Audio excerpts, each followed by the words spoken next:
Selamat petang, salam sejahtera. Isu hangat petang ini, ulasan BN menang atau kalah, pengampunan tak mudah, Kadir Jasin.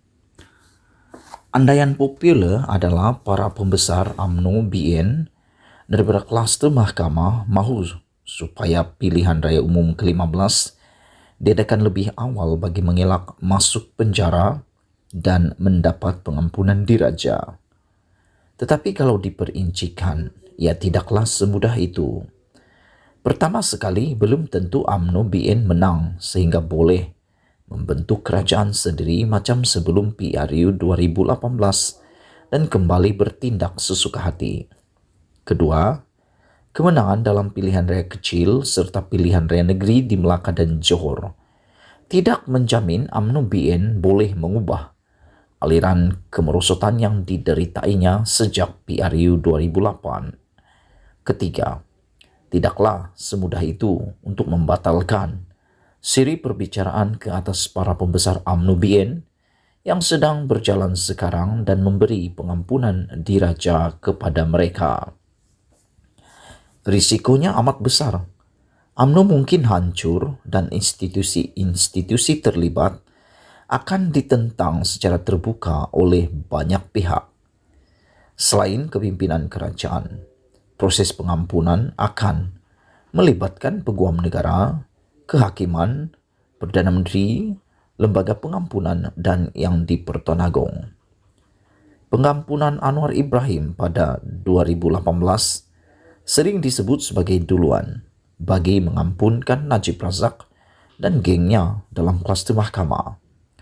Tapi mereka sengaja lupa yang Anwar telah menjalani hukuman penjara selama lebih 3 tahun mulai 2015. Lagipun, kesalahan beliau tidaklah membebankan rakyat dan rakyat jelata dan negara dengan hutang berbilion-bilion ringgit seperti yang dilakukan oleh Muhammad Najib dalam SRC Internasional dan 1MDB. Penyokong kluster mahkamah sengaja lupa atau tidak tahu bahwa almarhum Harun Idris juga telah menjalani hukuman penjara dalam kes pecah amanah Bank Rakyat sebelum diberikan pengampunan. Beliau dipenjarakan pada tahun 1977 dan dapat pengampunan hanya pada 1982.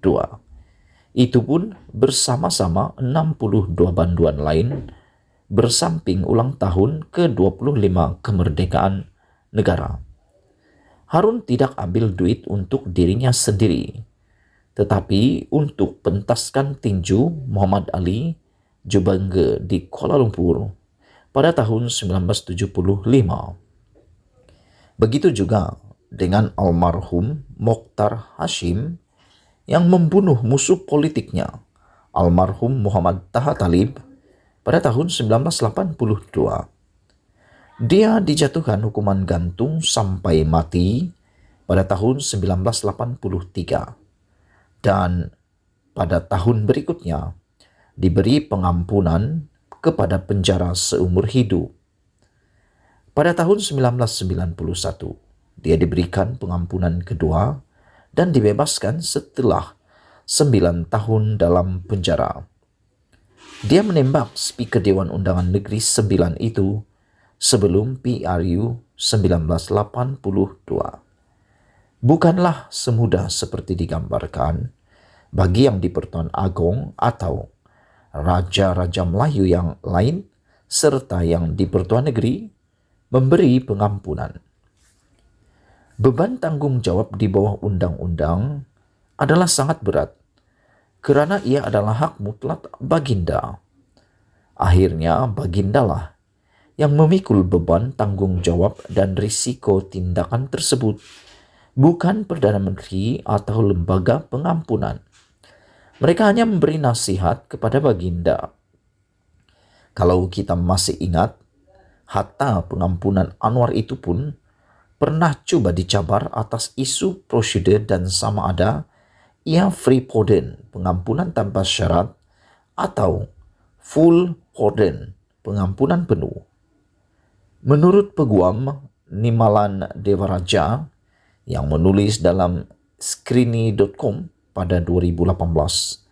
Pelembagaan persekutuan merujuk kepada free pardon dalam beberapa peruntukan, tetapi tidak pernah menggunakan terma full pardon.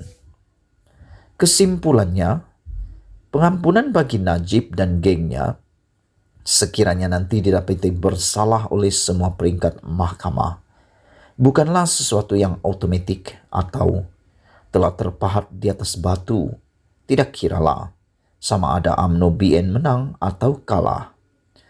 Lagipun menurut Dewa Raja yang memetik perlembagaan persekutuan, permohonan pengampunan hanya boleh dibuat setelah seseorang banduan menjalani hukuman 4, 8, 12, dan 16 tahun daripada tempoh dipenjarakan dan setiap tahun selepas itu. Itu belum diambil kira dinamik politik negara dan UMNO sendiri. Dalam UMNO pun bukan semua mahu klaster mahkamah dibebaskan atau diampunkan. Sudah pun nampak ada kelompok yang lebih suka jika sesetengah atau semua anggota klaster mahkamah dipenjarakan sebagai salah satu cara membersihkan dan menyembuhkan semula parti itu. Dengan ini, kesimpulannya, pengampunan bagi Najib dan gengnya sekiranya nanti didapati bersalah oleh semua peringkat mahkamah bukanlah sesuatu yang otomatik atau telah terpahat di atas batu. Tidak kiralah sama ada UMNO BN menang atau kalah. Lagipun menurut Dewa Raja yang memetik perlembagaan persekutuan, permohonan pengampunan hanya boleh dibuat setelah seseorang banduan menjalani hukuman 4, 8, 12, dan 16 tahun daripada tempoh dipenjarakan dan setiap tahun selepas itu. Itu belum diambil kira dinamik politik UMNO sendiri, dinamik politik negara dan UMNO sendiri. Dalam UMNO pun bukan semua mahu klaster mahkamah dibebaskan atau diampunkan.